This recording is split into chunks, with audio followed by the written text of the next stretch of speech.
There is a reason why your life repeats the same patterns year after year, regardless of how hard you work, how many books you read, or how desperately you pray for change.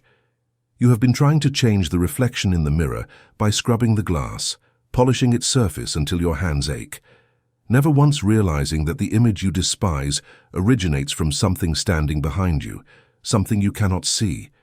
It is useless, this endless polishing.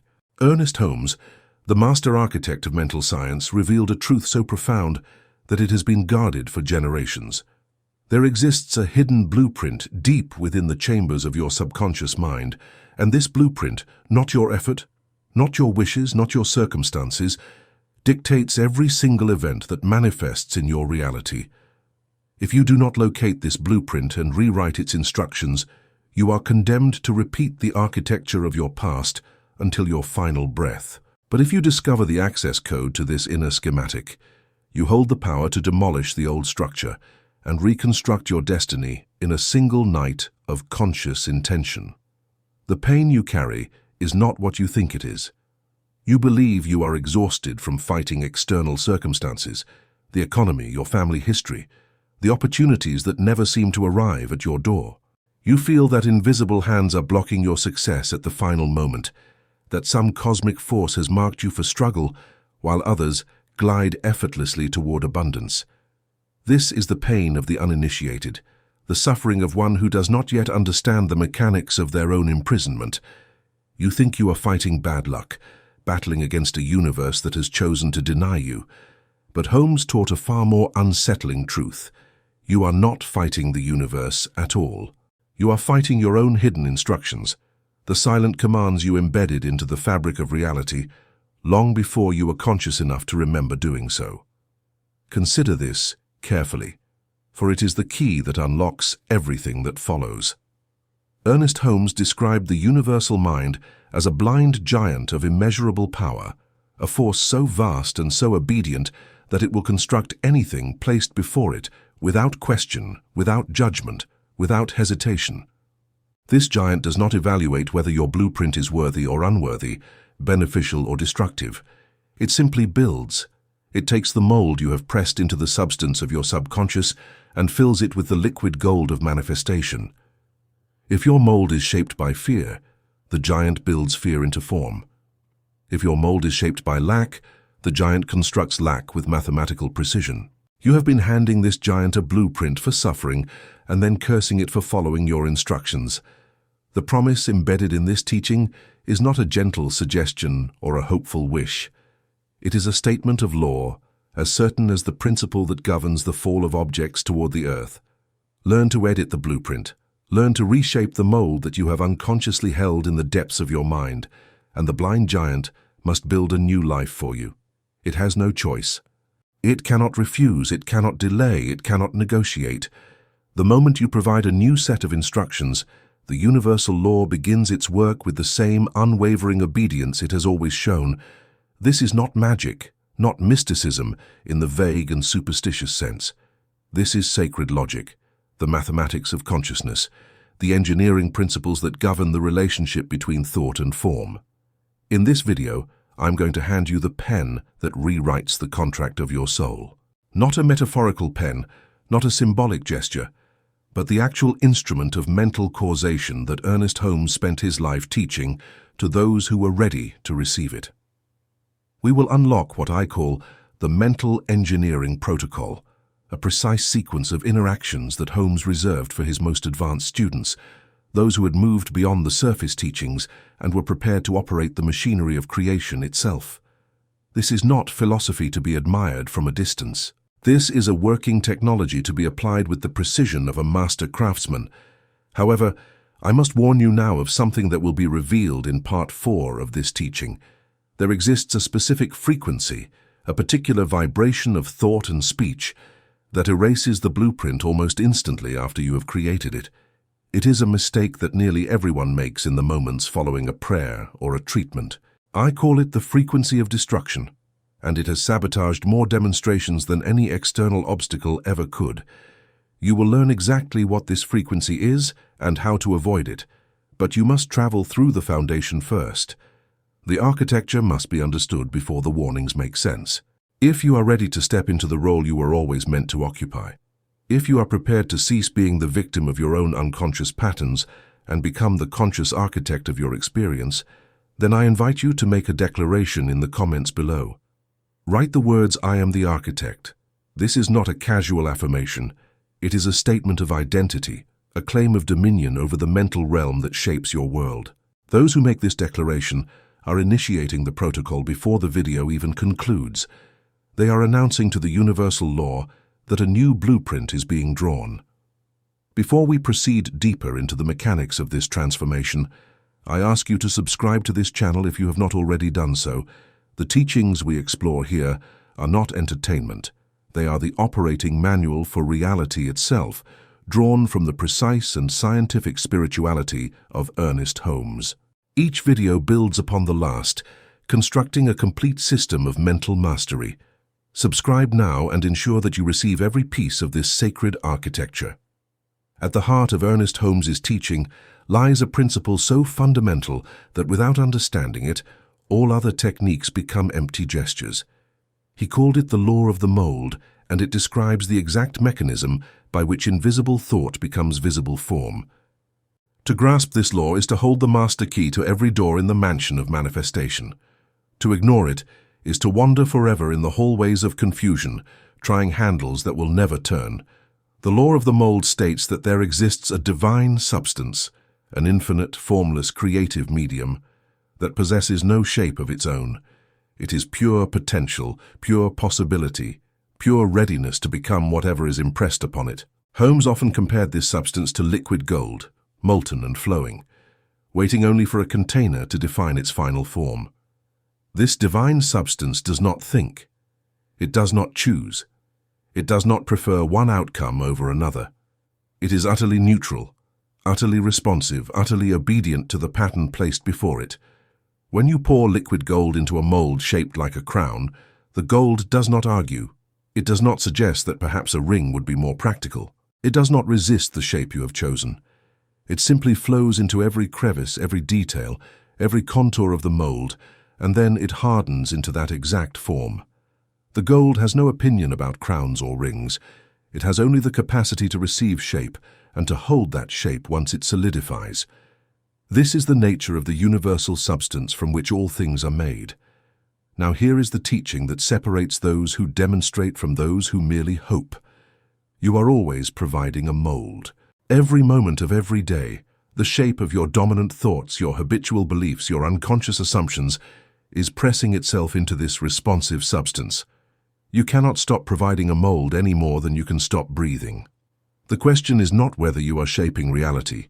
You are, you always have been, you always will be. The question is whether you are providing the mold consciously or unconsciously, deliberately or accidentally, from wisdom or from fear. Most people walking this earth carry what Holmes called a poverty mold or a sickness mold or a loneliness mold. Shapes that were pressed into their subconscious mind during childhood, during moments of trauma, during years of cultural conditioning that taught them what to expect from life. These molds were not chosen consciously. A child does not sit down and decide to believe that money is scarce, or that love is painful, or that the body is fragile. These beliefs seep in through the words of parents, the experiences of early years, the unspoken atmosphere of the household. By the time you are old enough to question these patterns, they have already hardened into the architecture of your subconscious mind. The liquid gold of divine substance has no choice but to flow into these ancient molds. It cannot refuse. It cannot say, "This person deserves better than what they are asking for." It cannot override the pattern with a wiser alternative. It simply fills the shape that is presented, and then that shape appears in the external world as circumstance, as event, as the texture of daily life. When you experience poverty, you are not being punished. You are witnessing the perfect operation of an impersonal law, filling a poverty-shaped mold with the substance of manifestation. When you experience illness, you are not being tested by a cruel deity. You are observing the mathematical result of a sickness-shaped mold, receiving the creative medium of the universe. This is why effort alone cannot change your life. You may work 16 hours a day, exhaust yourself in the pursuit of wealth, and still find yourself struggling at the end of each month. The effort is real. The exhaustion is genuine, but you are pouring your labor into a container that is shaped for lack. The gold flows in, fills the mold, and produces more lack, more refined lack, perhaps more sophisticated lack, but lack nonetheless. You cannot outwork a mold. You cannot out-hustle a subconscious pattern. The only solution is to change the shape of the container itself. Holmes taught that this change is not only possible, but inevitable once you understand the mechanics involved. The mold is not made of steel. It is made of thought, of belief, of mental habit. What was constructed by thought can be deconstructed by thought. What was shaped by unconscious assumption can be reshaped by conscious intention. The moment you recognize that you have been carrying a mold you did not choose, you gain the power to set it down and pick up another. The liquid gold does not care which mold you present. It will fill the new shape with the same perfect obedience it showed to the old. Consider the implications of this teaching for your current situation.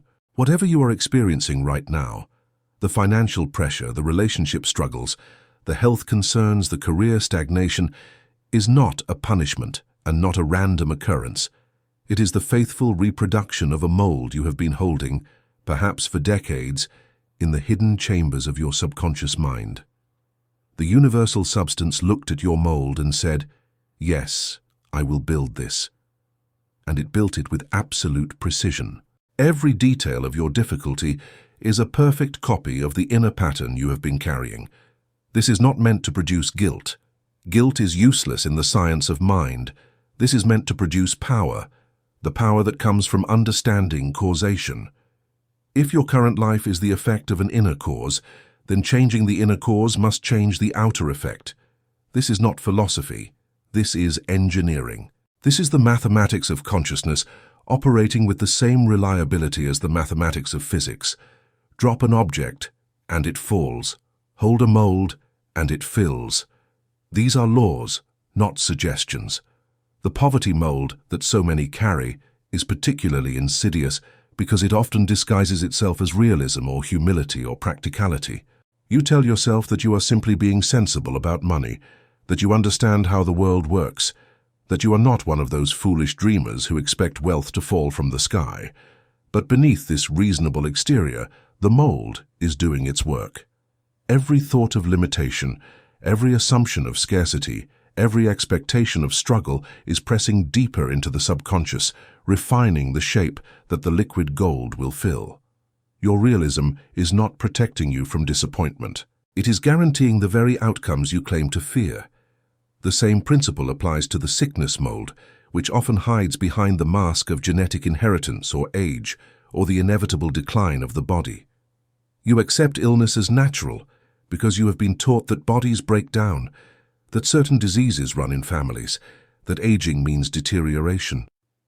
These beliefs are not neutral observations. They are molds. They are shapes being pressed into the creative substance of the universe. And the universe, being impersonal and obedient, fills these shapes with the precision of a master craftsman. Your expectation of illness is not a prediction based on evidence. It is an instruction being sent to the universal factory. Holmes was emphatic on this point. You must take responsibility for your mold without taking on shame for having created it unconsciously. The child who absorbed a poverty mold from fearful parents did not sin. The adult who carries a sickness mold from cultural conditioning is not morally deficient. But the awakened student who now understands the law of the mold has a choice that was not available before. You can continue to hold the old shape and receive the old results, or you can begin the sacred work of reshaping the container. The liquid gold is waiting. It is always waiting. It does not grow impatient or lose interest. The moment you present a new mold, it will flow into that new shape with the same perfect obedience it has always shown. This is the foundation upon which everything else in this teaching rests. Without understanding the law of the mold, the techniques that follow become mere rituals, empty motions performed without comprehension. But with this understanding firmly established in your mind, every technique becomes a tool of precision, a method for reshaping the container that the universal substance must fill. You are not hoping for change. You are engineering it. You are not wishing for a different life. You are providing the blueprint for one. Now we must examine the mechanism by which this mold operates, for understanding the law intellectually is not the same as seeing its operation clearly. Ernest Holmes provided an analogy so perfect that once you grasp it, you will never again confuse cause with effect. He described the relationship between mind and manifestation as identical to the relationship between a film projector and the images on a screen. Your mind, specifically the subconscious layer of your mind where beliefs and assumptions reside, is the film. Your life, with all its circumstances and events and relationships, is the screen. The projector is the universal law itself, the impersonal mechanism that takes whatever is on the film and displays it in the theater of physical reality. Study this analogy carefully, for it contains the entire science of mental causation. When you sit in a movie theater and watch a villain appear on the screen, you do not leap from your seat and attack the screen. You understand that the villain is not located on that white surface. The screen is merely reflecting what exists on the film running through the projector. If you wanted to remove the villain from the movie, you would not scrub the screen, or punch holes in it, or cover it with a blanket. You would go to the projection booth and change the film. This is obvious to anyone who understands how movies work, yet this same obvious logic escapes nearly everyone when applied to the movie of their own life. When problems appear on the screen of your experience, when debt shows up, when illness manifests, when relationships crumble, you attack the screen. You fight the circumstances. You argue with the events. You exhaust yourself trying to rearrange the images that are being projected. And while you are busy scrubbing the screen, the same film continues to run through the projector, and the same images continue to appear no matter how vigorously you work. This is the insanity that Holmes sought to cure. This is the fundamental error that keeps millions trapped in patterns they cannot escape. They are treating effects as if they were causes, and they are ignoring the actual cause entirely. The dominion that spiritual teaching promises is not dominion over the screen. You will never gain control of your life by trying to manipulate external circumstances directly. The screen has no power. It has no will. It has no capacity to generate images on its own. It is a passive surface that receives and reflects whatever is projected upon it. Your circumstances are exactly the same, passive reflections of an inner projection. When you understand this, truly understand it at the level of unshakable knowing, you stop wasting energy on effects and you turn your attention to the only place where change can actually occur, the projection booth of the subconscious mind. Holmes taught that you are the only operant power in your experience. This phrase requires careful examination. An operant power is a power that operates, that initiates, that causes. In the theater of your life, there is only one such power, and it is not located in the economy or in other people's opinions or in the government or in your family history or in the alignment of planets. It is located in you, in the film you are running, in the beliefs and assumptions that constitute the content of your subconscious mind. Everything else, every circumstance, every person, every event is screen. Only you are projector. This teaching is simultaneously liberating and terrifying. It is liberating because it means that no external force has power over your experience unless you grant it that power through your beliefs. The economy cannot make you poor unless your film contains images of economic victimhood. Other people cannot reject you unless your film contains images of rejection. Illness cannot claim your body unless your film contains images of disease. You are not at the mercy of a chaotic and hostile universe. You are at the mercy of your own mental projections, and those projections are entirely within your capacity to change. But this teaching is also terrifying because it removes every excuse. You can no longer blame your parents, though they may have installed the original film. You can no longer blame society, though it may have reinforced certain images. You can no longer blame God, who is simply the light source in the projector, illuminating whatever film you choose to run. The responsibility is entirely yours, the power is entirely yours, and the work of changing the film is entirely yours to do. The projection booth is not located in your conscious mind. This is a crucial distinction that many students miss. Your conscious mind is the part of you that is aware right now, listening to these words, evaluating these ideas. But the film does not run through the conscious mind. The film runs through the subconscious, that vast hidden layer of mind where beliefs were installed before you were old enough to question them. The conscious mind can observe the images on the screen, but it cannot directly change the film simply by wishing. There is a protocol for accessing the projection booth, and we will learn it in part 3. For now, understand that the booth exists and that it is the only location where real change can occur. When Holmes spoke of cutting the film, he meant the deliberate removal of old images and the installation of new ones. This is not a passive process.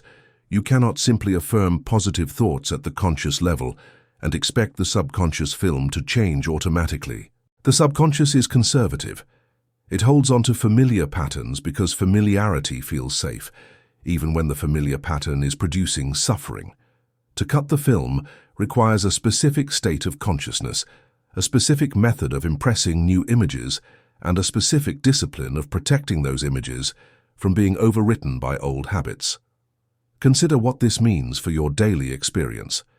Every time you look at your bank account and feel fear, you are reinforcing the film of poverty. Every time you examine your body for symptoms and anticipate illness, you are deepening the grooves of the sickness film. Every time you replay a past failure in your imagination, you are screening that failure again and instructing the projector to produce more of the same. You are not passively observing reality. You are actively projecting it, frame by frame, thought by thought, feeling by feeling. The reversal of this process is equally powerful. When you deliberately imagine a new outcome and feel it as real, you are splicing new frames into the film. When you refuse to give attention to unwanted images and instead focus on the reality you intend to create, you are editing the projection.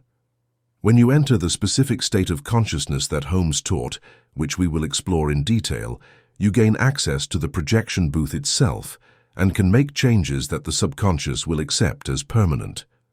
This is why Holmes insisted that the student must become indifferent to appearances. The screen will continue to show the old movie for a period of time even after you have begun changing the film.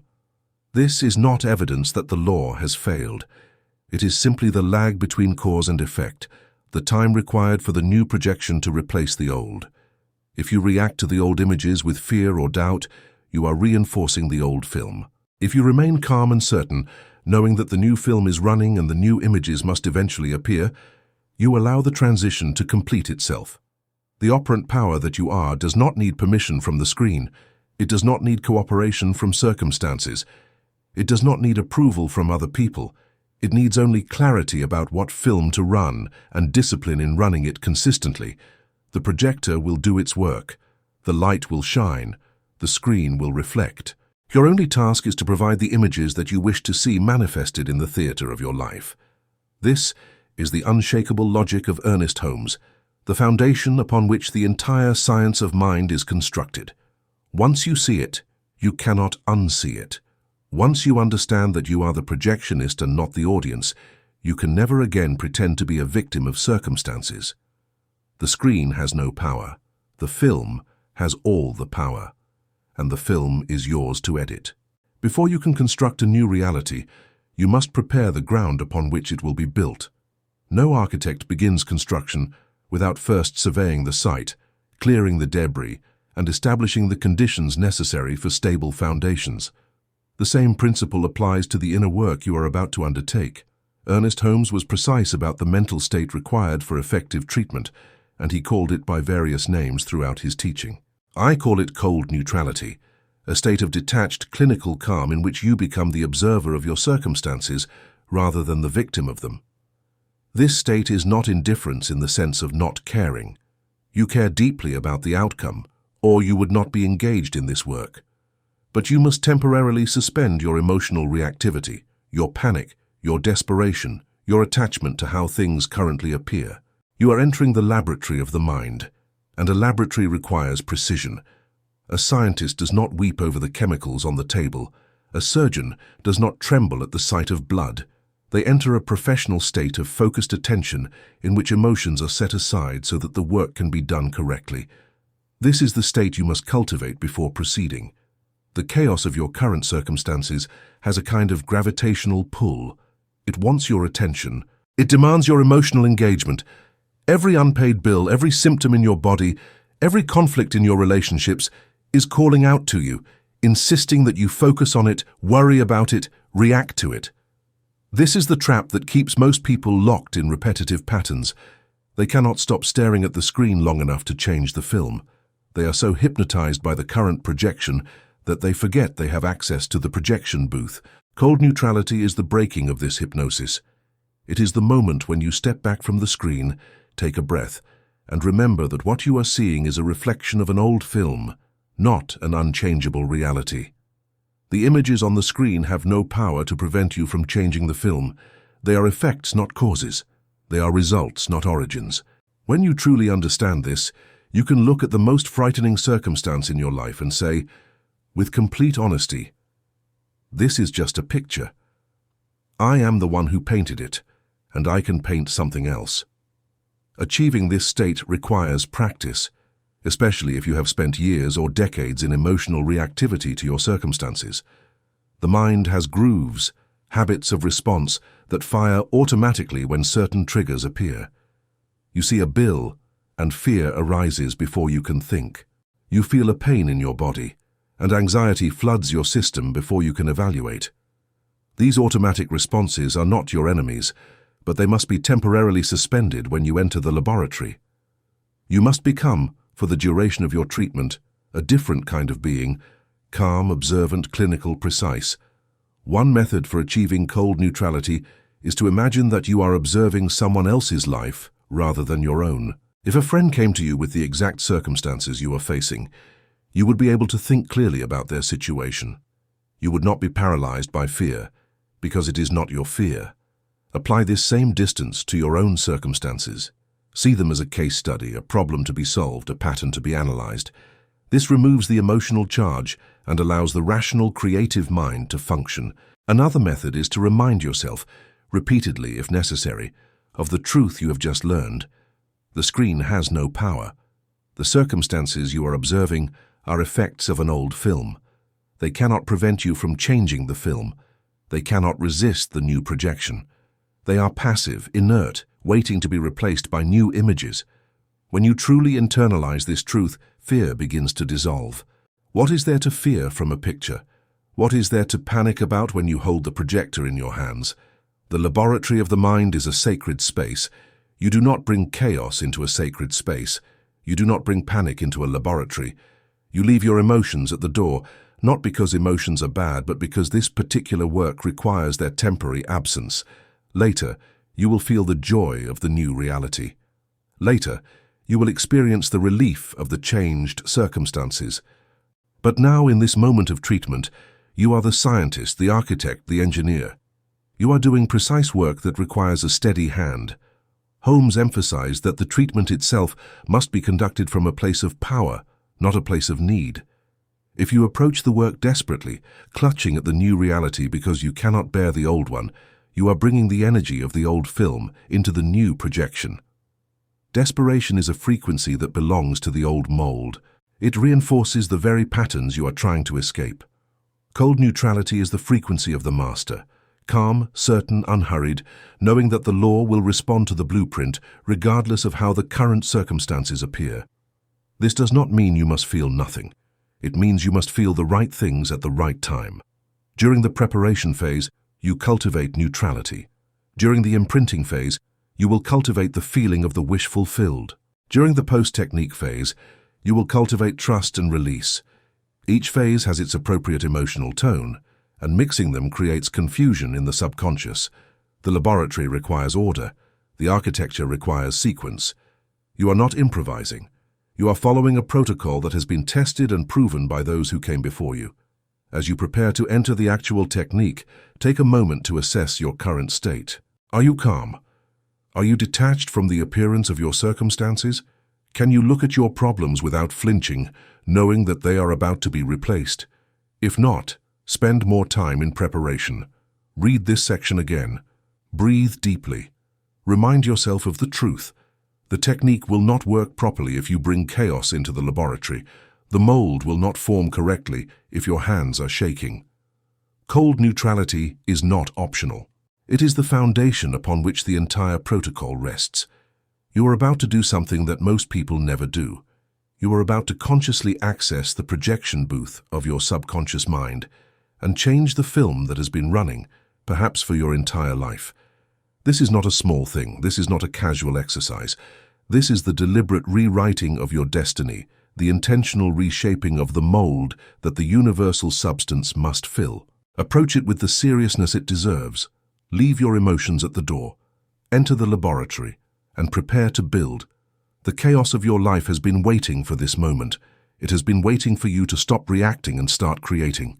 It has been waiting for you to remember that you are the architect, not the building. It has been waiting for you to pick up the pen and rewrite the blueprint. That moment is now. The preparation is complete. The site has been cleared. You are ready to pour the new foundation. The protocol you are about to learn is not a single action, but a sequence of 3 distinct phases, each building upon the last, each essential to the final result. Holmes taught that mental treatment is an art as precise as surgery, and like surgery, it requires that each step be performed in the correct order with the correct technique. Skipping steps or rushing through them produces incomplete results. The blueprint must be drawn correctly, or the building will be flawed. Study these 3 phases carefully, practice them with dedication, and you will hold in your hands the power to reshape any aspect of your experience. The first phase is called the vacuum, and its purpose is to clear the construction site of all debris from the old structure. Before you can build the new, you must remove the old. Before you can pour fresh concrete, you must break up the cracked foundation that currently occupies the space.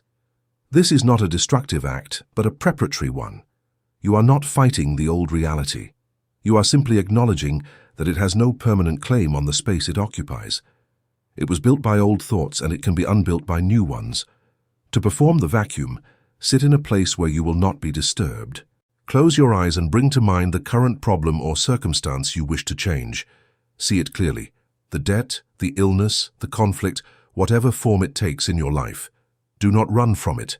Do not pretend it does not exist. Acknowledge it fully, but acknowledge it as what it truly is. An appearance, a reflection, an effect of an old film that no longer needs to run.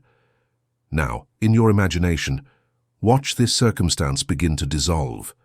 See it losing its solidity, its color, its definition. Watch it fade from vivid reality into gray mist, formless and powerless. As it dissolves, speak these words either aloud or in the silence of your mind. This appearance is false. It has no cause to support it anymore. You're not denying that the circumstance exists in the physical world. You are denying its permanence, its necessity, its right to continue. You are withdrawing the mental cause that has been sustaining it. This phase may take several minutes, especially if the circumstance has been present in your life for a long time. Old structures have deep foundations. They do not dissolve instantly. Continue to watch the gray mist until you feel a genuine sense of release, a lightness that indicates the old pattern has loosened its grip. Do not rush this phase. The vacuum must be complete before you proceed. If remnants of the old structure remain, they will contaminate the new construction. The second phase is called the imprinting, and this is where the new blueprint is pressed into the subconscious mind. Holmes described this as pouring the liquid gold into the new mold, and the analogy is precise. You are about to create a mental impression so vivid, so real, so saturated with sensory detail that the subconscious mind accepts it as an accomplished fact. This is not visualization in the weak sense of merely picturing something. This is immersion in a new reality, occupation of a new state, the deliberate assumption of the identity of one who already has what they desire. The key distinction Holmes made is between watching a scene and being in a scene. Most people, when they attempt to visualize, create a mental movie in which they watch themselves from the outside. They see themselves receiving the promotion, driving the new car, embracing the lover. But this external perspective keeps the experience at a distance. It says to the subconscious, "This is something I am observing, not something I am living." The subconscious does not imprint observations, it imprints experiences. To perform the imprinting correctly, you must be in the scene, not watching it. You must see through your own eyes, not through a camera floating above you. If your desire is wealth, do not watch yourself holding money. Be the one holding it. Feel the texture of the paper or the weight of the coins. Hear the specific sound of the notification on your phone indicating a deposit. See the numbers on the screen from the perspective of one who is looking at their own account. Every sensory detail must be experienced from the first-person perspective. Holmes required something more than vivid imagination. He required what he called the feeling of naturalness. This is the sensation that accompanies something that is already true, already real, already part of your normal experience. When you put on your shoes in the morning, you do not feel amazed that you own shoes. You do not feel hopeful that the shoes will still be there tomorrow. You feel nothing special at all, because owning shoes is natural to you. This is the feeling you must cultivate toward your desire. It must feel normal, expected, unremarkable, the way things simply are. Achieving this feeling of naturalness requires a subtle shift in consciousness. You are not hoping for the desire to manifest. You are not wishing it would happen. You are not trying to convince the universe to give it to you. You are simply acknowledging what is already true in the deeper reality, what has already been accomplished in the realm of cause. The physical manifestation is a formality, a delayed reflection of an inner fact. When you feel this, truly feel it, you have pressed the seal into the wax. The imprint is made. Spend as long as necessary in this phase. Loop the scene if needed, experiencing it again and again until the feeling of naturalness saturates your entire being.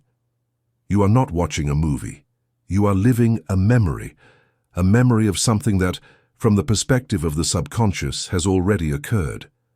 The subconscious does not distinguish between vivid imagination and physical experience. To it, both are real. Both create imprints. Both shape the mold that the universal substance will fill. The third phase is called the lock, and its purpose is to seal the blueprint so that it cannot be easily disturbed. Once you have felt the naturalness of the fulfilled desire, once the imprint has been pressed deeply into the subconscious, you must close the session with a declaration of completion. Holmes used the phrase, "and so it is," and these words carry more power than they might appear to hold. The declaration is not a request. It is not a hope. It is a statement of fact, a recognition that the work has been done, the order has been placed, the blueprint has been submitted to the universal factory. When you say, "and so it is," you are not asking the universe to make it so. You are acknowledging that it already is so in the realm of cause, and that the physical manifestation is now inevitable. This is the confidence of the architect who has submitted the plans to the builder. The architect does not wonder if the building will be constructed. The architect knows that the builder will follow the plans exactly, speak the words with finality, feel the relief that comes from completed work. You have done what was required. You have cleared the site, poured the new foundation, and locked the blueprint in place. The universal law has received your order and is now in the process of fulfilling it. There is nothing more for you to do in this session. The treatment is complete. The moments following the technique are as important as the technique itself, and this is where many students fail. They perform the protocol correctly, achieve the feeling of naturalness, speak the words of completion, and then immediately begin to worry about how the manifestation will occur. They start calculating timelines, imagining obstacles, wondering if they did the technique correctly. In doing so, they reopen the blueprint and introduce doubt into the design. The sealed order becomes an unsealed question, and the universal factory receives contradictory instructions. Holmes was clear on this point. Once the treatment is complete, you must walk away. Not metaphorically, but actually. Get up from your chair, leave the room if possible. Engage in some activity that occupies your conscious mind and prevents it from returning to the blueprint. You have done your work. Now let the law do its work. The architect does not stay on the construction site laying bricks. The architect submits the plans and trusts the builders to execute them. This walking away is not abandonment of the desire. It is the highest form of trust in the process. You are demonstrating through your behavior that you believe the work is done. You are not checking the oven every 5 minutes to see if the bread is rising. You are not digging up the seed to see if it is sprouting. You have planted, and now you are allowing the natural processes of growth to occur without interference. The universal law does not need your supervision. It does not benefit from your anxiety. It does not work faster when you worry about it. In fact, the opposite is true. Your worry is a form of counter-instruction. It says to the subconscious, "I am not sure this is going to work." And the subconscious, ever obedient, begins to create according to that uncertainty. The blueprint becomes smudged. The mold becomes distorted. The liquid gold flows into a shape that is neither the old pattern nor the new one, but some confused mixture of both. Walking away also means walking away mentally. In the hours and days following the treatment, you may find your mind returning to the desire, wondering about its progress, looking for signs of manifestation. When this happens, gently redirect your attention. Remind yourself that the work is done. The blueprint has been submitted. The builders are working. Your job now is to live your life normally, to engage with the present moment, to trust the process completely. This trust is not passive. It is an active choice, made again and again to refuse the temptation of doubt. Every time you choose trust over worry, you reinforce the new blueprint. Every time you decline to check the oven, you demonstrate the faith that allows the bread to rise. The universal law responds to your state of consciousness. When your state is one of calm certainty, the law operates smoothly. When your state is one of anxious questioning, the law receives mixed signals and produces mixed results. Holmes taught that the demonstration, the physical manifestation of the desire, often comes through channels you could not have predicted. The universal law has access to infinite possibilities, infinite pathways, infinite means of bringing about the desired end. When you try to figure out how it will happen, you are limiting these possibilities to the narrow range of your own imagination. You are telling the law, it must come through this channel or that channel, when the law may have a far more elegant solution in mind. Release the how. This is perhaps the most difficult instruction for the Western mind, trained as it is to plan and strategize and control. But the how is not your department. Your department is the what, the clear vision of the desired end, impressed upon the subconscious with feeling and sealed with certainty. The how belongs to the universal law, which knows pathways you cannot see and connections you cannot imagine. The post-technique period is a time of quiet confidence. You go about your daily activities with an inner knowing that something has shifted, that a new blueprint is being constructed, that the old patterns are being replaced. You do not announce this to others. You do not seek validation or confirmation. You hold the secret in the silence of your own mind, allowing it to gather power, allowing the pressure to build, allowing the manifestation to emerge in its own perfect timing. This is the architecture of silence referenced in the title of this teaching. The most powerful work is done in secret, in the hidden chambers of the mind, away from the noise and opinions of the world. The seed grows in the dark soil, not in the open sun. Your desire is a seed. You have planted it in the fertile ground of the subconscious. Now cover it with the soil of silence and trust, and wait for the inevitable emergence of the new reality. Now we arrive at the warning I promised you at the beginning of this teaching. There exists a specific pattern of behavior that destroys more manifestations than any other. And it is so common, so natural, so seemingly innocent that most people engage in it without ever realizing the damage they are doing. I call it the frequency of destruction, and once you understand it, you will guard against it with the vigilance of one who knows that their entire creation depends on avoiding this single mistake. The first and most devastating form of this destructive frequency is talking. This is why the thumbnail of this video says, "Use it in silence." As soon as you tell a friend, a family member, a colleague, or even a stranger on the internet about what you are manifesting, you release the pressure that was building toward physical manifestation. You dissipate the energy that was accumulating in the hidden chambers of your mind. You take the seed out of the dark soil and expose it to the harsh light of other people's opinions, doubts, and projections. Consider the mechanics of what happens when you share your intention. You have just completed a powerful treatment. You have felt the naturalness of the fulfilled desire. You have sealed the blueprint with the words, "And so it is." The subconscious has accepted the imprint, and the universal law has begun its work. But then you feel the urge to tell someone. Perhaps you want to share your excitement. Perhaps you want validation that you are doing it correctly. Perhaps you simply cannot contain the energy that is building inside you. So you tell a friend, "I am manifesting a new house." And in that moment, several destructive processes begin simultaneously. First, you have externalized what was meant to remain internal. The power of the secret is broken. The pressure that was building in the sealed container is released through the valve of speech. Second, you have invited another consciousness into your creation, a consciousness that carries its own doubts, its own limitations, its own beliefs about what is possible.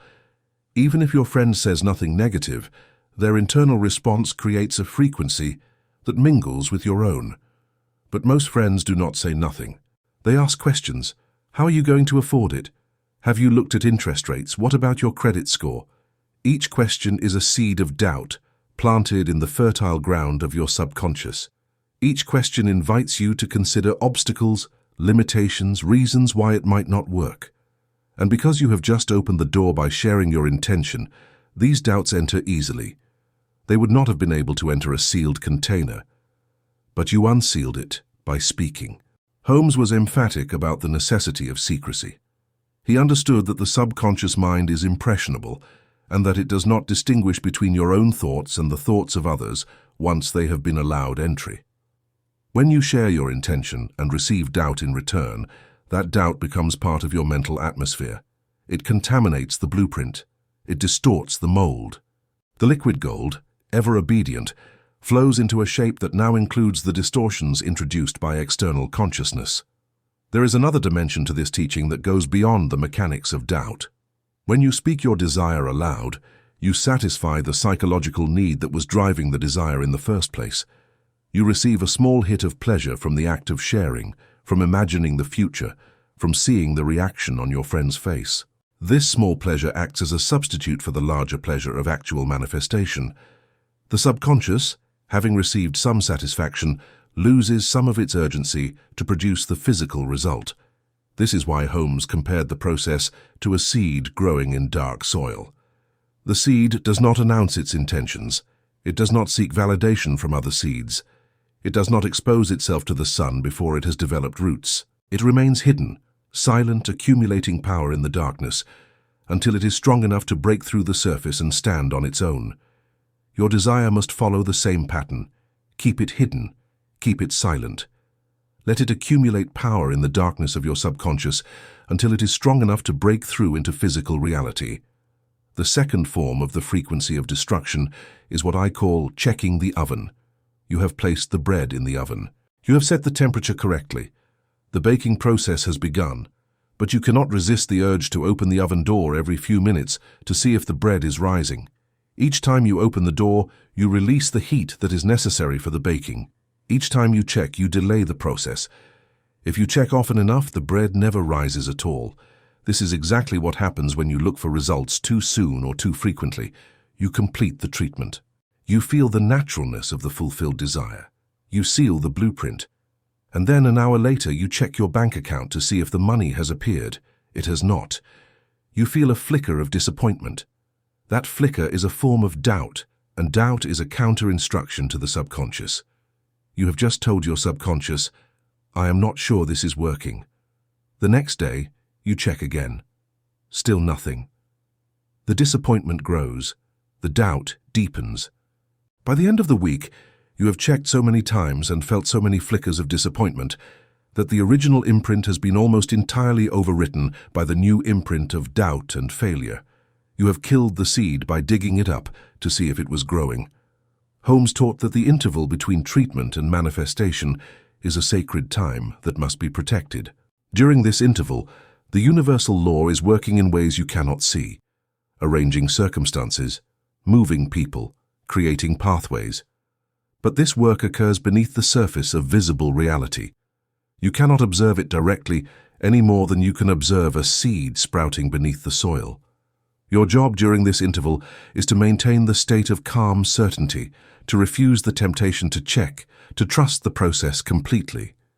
Checking is a form of doubt dressed in the clothes of practicality. You tell yourself you are just being sensible, just staying informed, just keeping track of progress. But the subconscious knows the truth. The subconscious feels the anxiety beneath the checking, the fear that it might not work, the need for reassurance that the process is functioning. And the subconscious, ever obedient, creates, according to that anxiety. It produces more reasons to check, more absence of results, more evidence that doubt is justified. The antidote to checking is the same as the antidote to talking: trust in the law. The law does not fail. The law cannot fail.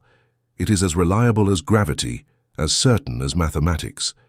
If you have provided a clear blueprint, if you have felt the naturalness of the fulfilled desire, if you have sealed the treatment with certainty, then the manifestation is inevitable. It may come through channels you did not expect. It may arrive in forms you did not anticipate. But it will come. The law guarantees it. Your only task during the interval is to maintain your state. Do not check, do not wonder, do not calculate timelines. Live your life normally. Engage with the present moment fully.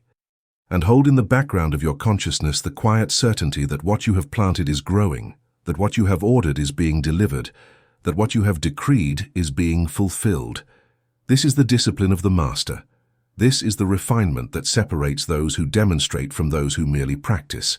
Ernest Holmes left specific instructions for those who would work with the law at the highest level, and these instructions have been preserved for students who are ready to receive them. The most important of these is the command to treat the law as a servant. This may seem like a strange instruction, even an arrogant one, but it contains a profound truth about the nature of the relationship between consciousness and the creative medium of the universe. The law is not a deity to be worshipped. It is not a being to be pleased or appeased. It is an impersonal principle, as impersonal as the law of gravity, as neutral as the law of mathematics. You do not pray to gravity. You do not try to earn the favor of mathematics. You simply use these laws, knowing that they will respond to your use with perfect consistency. The same is true of the law of mind. It is a tool, a mechanism, a servant that awaits your command. When Holmes said to treat the law as a servant, he meant that you should approach it with the confidence of an employer giving instructions to an employee. You do not beg the employee to do the work. You do not wonder if the employee will decide to ignore your instructions. You give the order clearly, and you expect it to be carried out.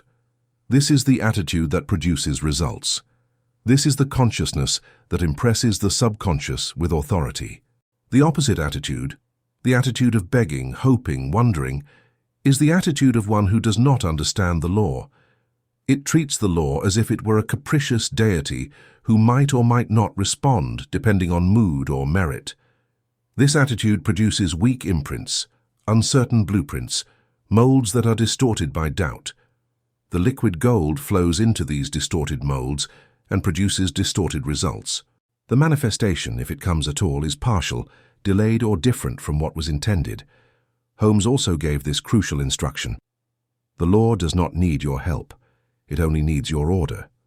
Once you have given the order, once you have completed the treatment and sealed the blueprint, your work is done. The law knows how to produce the result. It has access to resources and pathways that you cannot imagine. Your attempt to help, to strategize, to figure out how the manifestation will occur, is not only unnecessary, but counterproductive. It implies that the law might not be able to figure it out on its own. It introduces doubt into the equation. This is a difficult teaching for the Western mind, trained as it is to take action, to make things happen, to control outcomes through effort. But the science of mind operates on a different principle. The effort occurs in the mental realm, in the construction of the blueprint, in the impressing of the subconscious. Once that work is done, physical effort may or may not be required, but the physical effort will be guided by the law, not by your anxious strategizing. When inspiration comes, follow it. When doors open, walk through them. When opportunities appear, seize them. This is not contradiction of the teaching. This is the law working through you, guiding your actions, creating the pathways that lead to manifestation. But the key is that these actions feel natural, easy, obvious. They do not feel like struggle or strain. They feel like the next logical step, the obvious thing to do. This is how you know the law is operating. This is how you distinguish inspired action from anxious effort. Finally, Holmes warned that doubt is a counter-order. This is perhaps the most important practical instruction in the entire teaching. Every time you doubt the manifestation, you are sending a new order to the subconscious, an order that contradicts the original blueprint. The subconscious, ever obedient, does not know which order to follow. It receives manifest wealth, and then it receives maybe it won't work. These contradictory orders produce contradictory results, or no results at all. Doubt is not a passive state. It is an active instruction. When you doubt, you are not simply failing to believe. You are actively commanding the law to produce evidence that doubt is justified. And the law, being impersonal and obedient, produces exactly that evidence. You see delays, obstacles, reasons to doubt further. This creates a spiral of increasing doubt and decreasing manifestation until the original intention is completely buried beneath layers of counterorders. The discipline of the master is to refuse doubt, not to suppress it, not to pretend it does not exist, but to recognize it for what it is, a counterorder, and to consciously choose not to send that order. When doubt arises, and it will arise, you acknowledge it without engaging it. You say, "I see you, doubt. I understand that you are a habit of the old consciousness, but I am not sending you to the subconscious. I am maintaining my original order." This is the practice. This is the refinement. This is how you become a master of the law rather than a victim of your own mental habits. The teaching you have received is not mysticism in the vague and superstitious sense. It is a precise description of mental mechanics that modern physics is only beginning to understand. Ernest Holmes, writing in the early 20th century, described principles that quantum mechanics would later validate through rigorous experimentation. The connection between these two bodies of knowledge is not coincidental. They are both describing the same underlying reality, one through the language of consciousness and one through the language of mathematics. Consider the phenomenon that physicists call constructive interference. When two waves are in phase, when their peaks and troughs align, they combine to create a wave of greater amplitude. The energy is amplified. The effect is multiplied. This is not metaphor. This is measurable physics, demonstrated in laboratories around the world. Two waves that are coherent, that are aligned, that are moving in the same direction, produce an effect far greater than either wave alone. Now consider the application of this principle to the work you have been learning. Your conscious desire is one wave. Your subconscious belief is another wave. When these two waves are in phase, when your conscious intention and your subconscious conviction are aligned, you create what I call a coherent wave of manifestation. The energy of your intention is amplified. The effect on the creative medium of the universe is multiplied. The blueprint is pressed into the substance with maximum force. This is exactly what Holmes described when he taught about the necessity of feeling the naturalness of the fulfilled desire. The feeling of naturalness is the alignment of conscious and subconscious. It is the moment when your conscious intention, "I want wealth," and your subconscious belief, "I am wealthy," become the same wave, moving in the same direction, creating constructive interference. The amplitude of your manifestation increases dramatically. But consider what happens when the waves are out of phase, when your conscious desire says one thing and your subconscious belief says another. In physics, this is called destructive interference. The peaks of one wave meet the troughs of another, and they cancel each other out. The energy is dissipated. The effect is nullified. The waves, instead of amplifying each other, destroy each other. This is the precise mechanism of doubt. When you consciously desire wealth but subconsciously believe you are destined for poverty, you are creating destructive interference. Your conscious wave says, "Manifest abundance." Your subconscious wave says, "Expect lack." These waves meet in the creative medium and cancel each other out. The result is stagnation, frustration, the sense that you are working hard but getting nowhere. You are getting nowhere because your waves are destroying each other before they can produce any effect. Holmes was teaching wave mechanics before the physics community had developed the language to describe them. He understood through direct observation of mental phenomena that coherence between conscious and subconscious was the key to effective demonstration. He called it belief, conviction, acceptance. But the underlying principle is the same as what physicists would later call constructive interference. The alignment of waves produces amplification. The misalignment of waves produces cancellation. This understanding transforms the practice from hopeful wishing into precise engineering. You are not hoping that the universe will respond to your desire. You are creating the conditions under which the universe must respond. You are aligning your waves, creating coherence, producing constructive interference. The result is as certain as any physical phenomenon. It is not a matter of luck or favor or cosmic mood. It is a matter of mechanics. The technique you learned in Part 3 is specifically designed to create this coherence. The vacuum phase removes the old subconscious patterns that would create destructive interference. The imprinting phase installs new patterns that align with your conscious desire. The lock phase seals this alignment so that it cannot be easily disturbed. Each phase is a step in the process of wave alignment, of creating the coherent signal that the universe must respond to. The warnings in Part 4 are warnings about actions that destroy coherence. Talking about your intention introduces external waves that may be out of phase with your own. Checking for results introduces doubt waves that create destructive interference. Both actions take a coherent signal and make it incoherent, reducing or eliminating the amplitude of your manifestation. When you understand the physics underlying the metaphysics, the instructions become not arbitrary rules, but logical necessities. Of course, you must feel the naturalness of the fulfilled desire. This is how you align your subconscious wave with your conscious wave.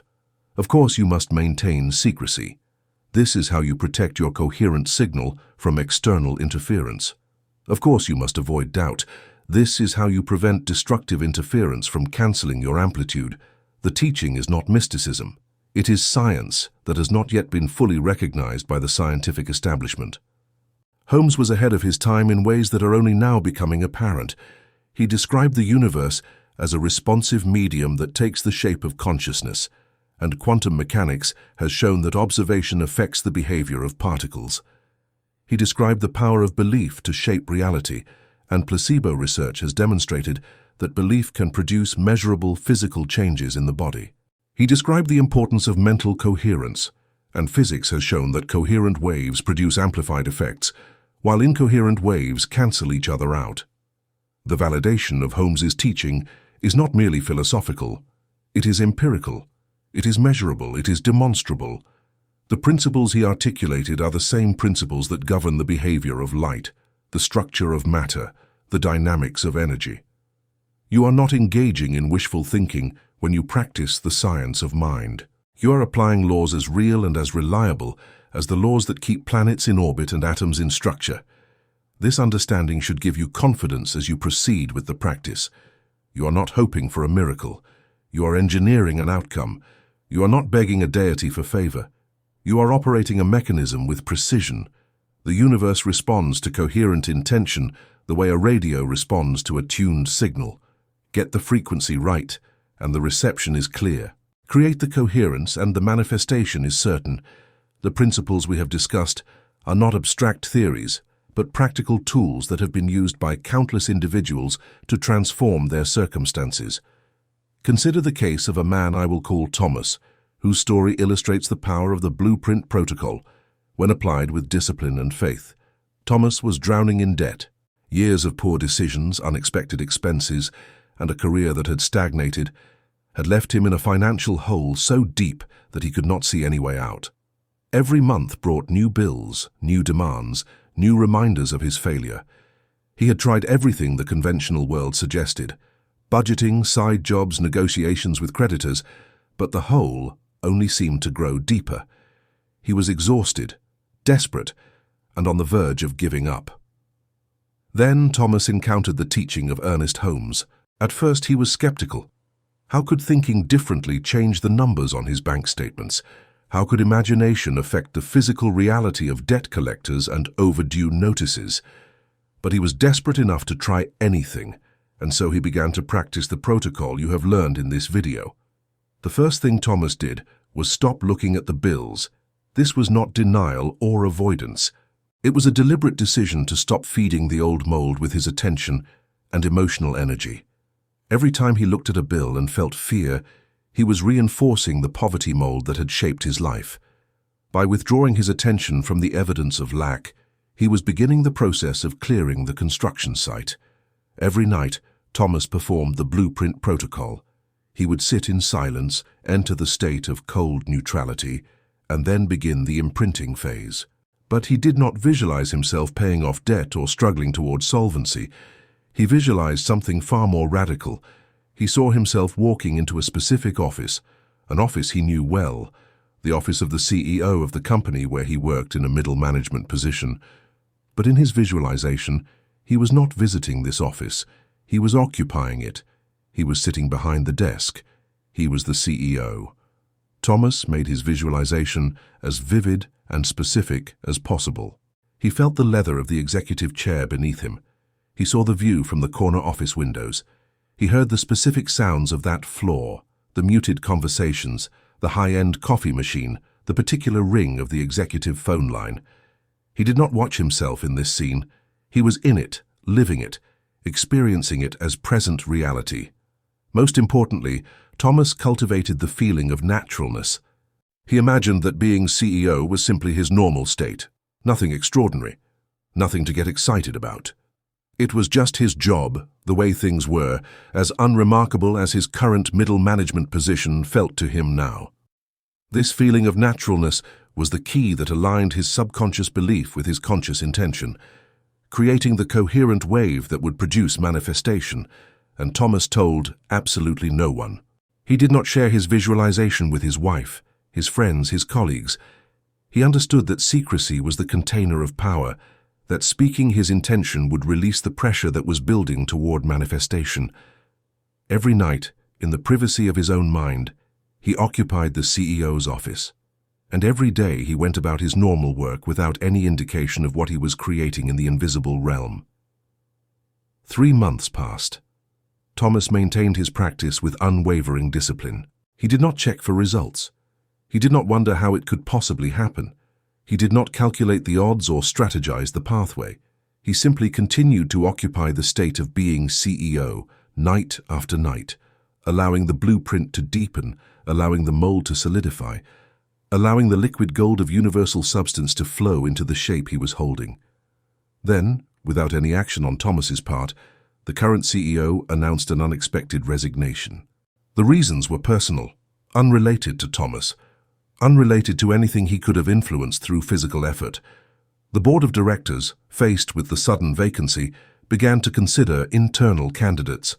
They looked at Thomas's record, his years of service, his deep knowledge of the company.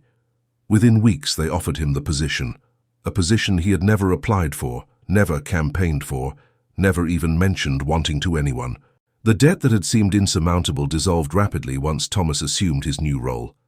The salary increase, the bonuses, the stock options, all of these flowed naturally from the new position, from the new reality that had been constructed first in the invisible realm and then manifested in the physical world. Thomas had not fought his way out of debt. He had not struggled and strained and sacrificed. He had changed the blueprint, and the new blueprint had pulled the new reality toward him. This story is not exceptional. It is typical of what happens when the protocol is applied correctly. The specifics vary. Some manifest health, some manifest relationships, some manifest creative opportunities. But the mechanism is always the same. The blueprint is changed in the inner realm. The universal law responds to the new instructions. The physical reality rearranges itself to match the mental pattern. This is not magic. This is sacred logic, operating with the same reliability it has always shown to those who understand its principles. You have now received the complete teaching. You understand the law of the mold, how the divine substance flows into whatever shape you provide, whether that shape was chosen consciously or installed unconsciously by the circumstances of your past. You understand the analogy of the projector, how your life is a screen reflecting the film that runs through the projector of your subconscious mind, and how attacking the screen is futile while changing the film is all-powerful. You understand the blueprint protocol, the 3-phase technique of vacuum, imprinting, and lock that allows you to clear the old patterns and install new ones with precision. You understand the frequency of destruction, the twin dangers of talking and checking that dissipate the power of your intention and introduce doubt into the blueprint. You understand the physics underlying the metaphysics, how constructive interference between conscious desire and subconscious belief creates amplified manifestation, while destructive interference cancels your efforts. And you have seen through the story of Thomas how these principles operate in actual human experience to produce results that seem miraculous but are simply the natural operation of law. What remains is for you to use what you have learned. Knowledge without application is merely entertainment. Understanding without practice is merely philosophy. The teaching becomes power only when you take it from the realm of concept into the realm of action. When you sit down in silence and begin the work of reshaping the mold that has been dictating your experience. You are always commanding the law, whether you know it or not. Every thought you think, every belief you hold, every assumption you make about reality is an instruction being sent to the universal factory. The question has never been whether you are using the law. The question has always been whether you are using it consciously or unconsciously, deliberately or accidentally, for your benefit or for your continued suffering. Today, in this moment, you have made a choice. You have chosen to command the law consciously. You have chosen to take responsibility for the blueprint you are providing. You have chosen to stop being the victim of patterns you did not choose and to become the architect of a reality you deliberately design. This choice is the beginning of everything. This choice is the door through which all transformation enters. The hidden blueprint is now in your hands, not as a concept to be admired, not as a teaching to be studied and set aside, but as a living technology to be applied immediately and consistently. The liquid reality of the universe is waiting for your mold. It has always been waiting. It will always be waiting. It does not grow impatient or lose interest. The moment you provide a clear shape, it will flow into that shape with the same perfect obedience it has shown since the beginning of creation. Do not fear the shadows of your past. Those shadows are nothing but the ghosts of old thoughts, the lingering projections of films that no longer need to run.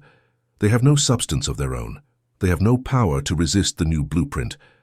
They are appearances, effects, reflections, and they will dissolve the moment you stop providing the mental cause that sustains them. The past has no grip on you that you do not give it. The future has no limitation that you do not impose. You are free in this moment to begin again. You are the architect. This is not a metaphor or a pleasant affirmation. It is a statement of your actual function in the creative process of the universe. You are the one who draws the blueprints. You are the one who shapes the molds. You are the one who gives instruction to the blind giant of universal law. No one else can do this for you. No one else can take this responsibility from you. It is yours by virtue of your nature as a conscious being, and it cannot be delegated or avoided. Build something magnificent. You have spent enough time living in structures designed by fear, by limitation, by the unconscious patterns of your past. You have spent enough time in buildings that were never meant for you, constructed from blueprints you did not draw. The demolition is complete. The site is cleared. The foundation is ready. Now it is time to build what you actually want, what you actually deserve, what you are actually capable of inhabiting. The tools are in your hands. The protocol is clear. The warnings have been given. The validation has been provided. There is nothing left to learn before you can begin. There is nothing left to understand before you can act. The only thing remaining is the act itself, the sitting down in silence, the clearing of the old, the imprinting of the new, the sealing of the blueprint, the walking away in trust. Do not wait for a better time. There is no better time. Do not wait until you feel ready.